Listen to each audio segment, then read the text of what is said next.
Hey guys, been a while since I've posted a video, but I've purchased this new Ryobi impact wrench, which is a PBL. I'm trying to get it to where you guys can see the actual model number. PBLIW01.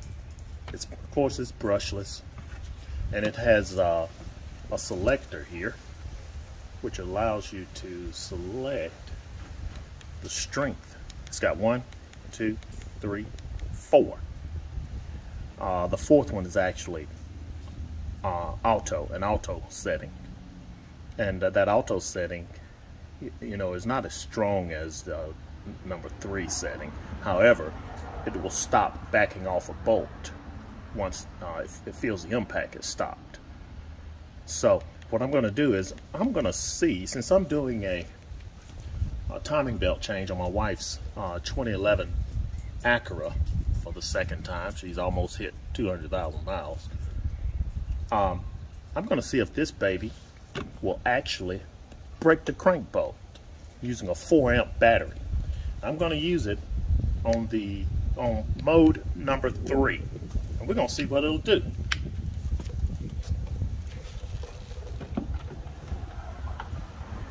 I haven't put any oil or anything on this crank bolt. We're just going to go from scratch right here.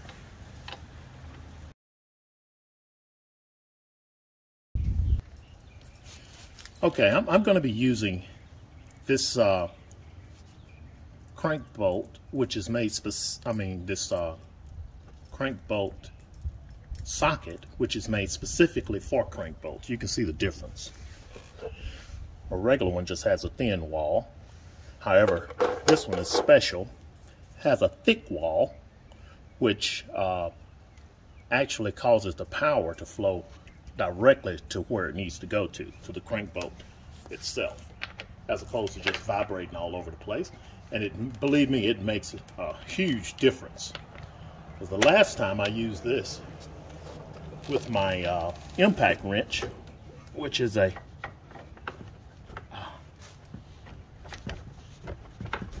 air impact wrench, Harbor Freight earthquake, and boy, did it make a difference.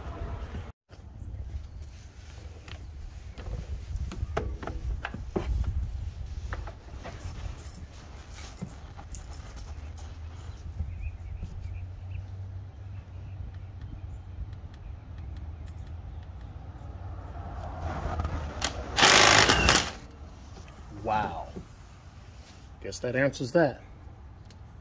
Didn't take a minute. Get out of here. I had no idea that this puppy would work that well. This is not even the Lyle version of this wrench. It's a CTA 1065 19mm CRMO, which I bought off Amazon. I know this works. I've used it before with my earthquake. But this time, I'm using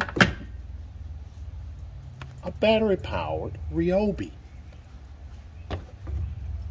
And it didn't take a minute.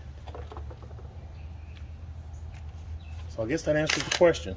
This puppy will do the job.